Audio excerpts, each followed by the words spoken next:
దేశవ్యాప్తంగా కోట్లాది కుటుంబాలకు కేంద్ర ప్రభుత్వం శుభవార్త చెప్పింది. ముఖ్యంగా ఇంట్లో ఉన్నవారు, నిరుద్యోగులు, గృహిణులు, వృద్ధులు, ఆర్థికంగా బలహీన వర్గాలకు ఊరటనిచ్చేలా కేంద్రం కీలక నిర్ణయాల దిశగా అడుగులు వేస్తోందన్న సమాచారం ఇప్పుడు పెద్ద చర్చగా మారింది. గత కొంతకాలంగా పెరిగిన ఖర్చులు, ఆదాయం తగ్గడం, ఉద్యోగ అవకాశాలు లేకపోవడం వల్ల ఇబ్బంది పడుతున్న కుటుంబాలకు ఈ ప్రకటనలు ఆశాకిరణంగా మారాయి. ఇటీవలి కాలంలో దేశంలో జీవన వ్యయం గణనీయంగా పెరిగింది. నిత్యావసర వస్తువుల ధరలు, ఇంధన ధరలు, వైద్య ఖర్చులు, విద్యా వ్యయాలు సామాన్యులపై తీవ్ర భారం మోపుతున్నాయి. ముఖ్యంగా ఇంట్లో ఉండేవారు, ప్రత్యక్ష ఆదాయం లేని వర్గాలు ఈ పరిస్థితిని ఎక్కువగా ఎదుర్కొంటున్నాయి. ఈ నేపథ్యంలో కేంద్ర ప్రభుత్వం తీసుకుంటున్న తాజా నిర్ణయాలు సామాన్య కుటుంబాలకు ఊరటనిచ్చేలా ఉండనున్నాయని తెలుస్తోంది.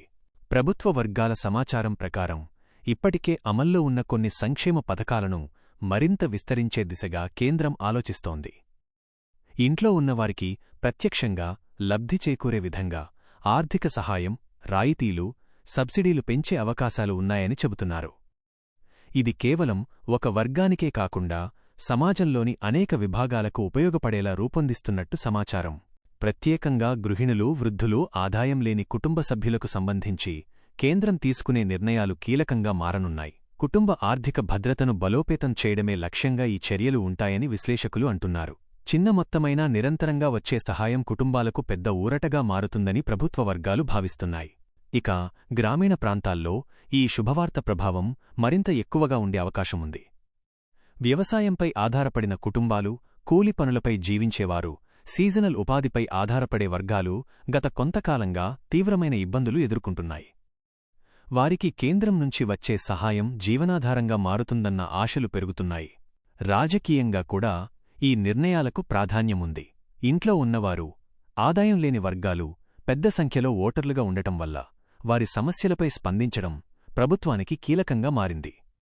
ఈ శుభవార్త కేవలం ఆర్థిక కోణంలోనే కాకుండా సామాజిక, రాజకీయ ప్రభావాలను కూడా చూపే అవకాశం ఉందని రాజకీయ విశ్లేషకులు చెబుతున్నారు. అయితే ప్రజల్లో కొన్ని సందేహాలు కూడా ఉన్నాయి.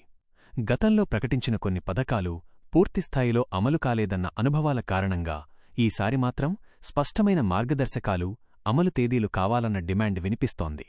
మాటలకే పరిమితం కాకుండా నిజంగా లబ్ధి అందితేనే ఈ శుభవార్తకు విలువ ఉంటుందని ప్రజలు భావిస్తున్నారు. మొత్తానికి కేంద్రం శుభవార్త అనేది ప్రస్తుతం ఇంట్లో ఉన్నవారికి ఒక ఆశగా మారింది. ఇది నిజంగా ఆర్థిక ఊరటనిస్తుందా, లేదా మరోసారి ప్రకటనలకే పరిమితమవుతుందా అన్నది రాబోయే రోజుల్లో తేలనుంది.